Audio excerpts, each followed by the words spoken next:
Йордане в гората прасетата треперя.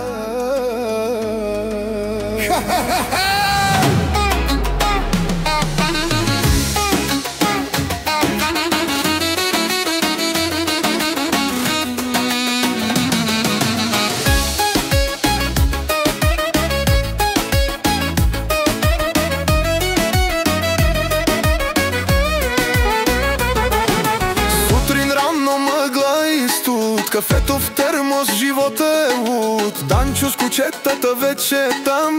Гони прасета, няма срам.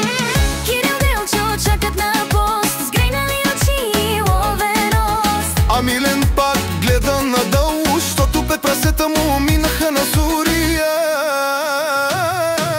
Данчо, гони го бе брат, че Милен пак ще стреля в свят. Бум, бум, бум, гората е хти, ако прасе не падне, ще пием до зория. Данчо, извади го сега, че Кирил чака с патрон в цевта.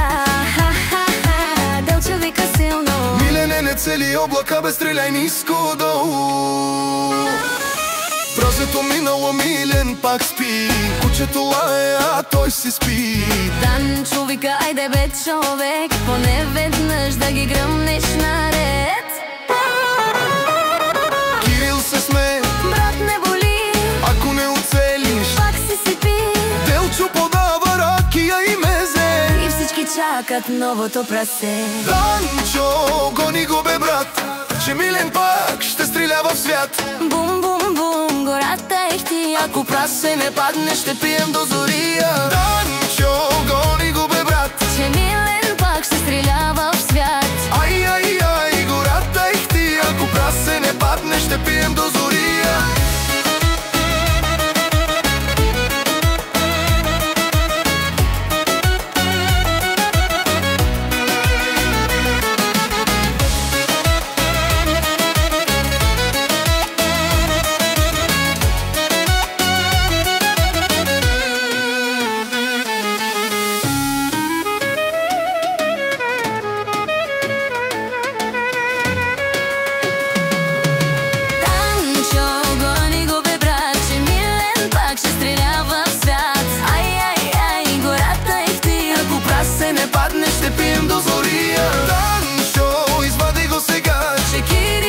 С патрон в цевта. Ха-ха-ха, Делчо вика силно. Милене, не цели облака, бе стреляй ниско долу.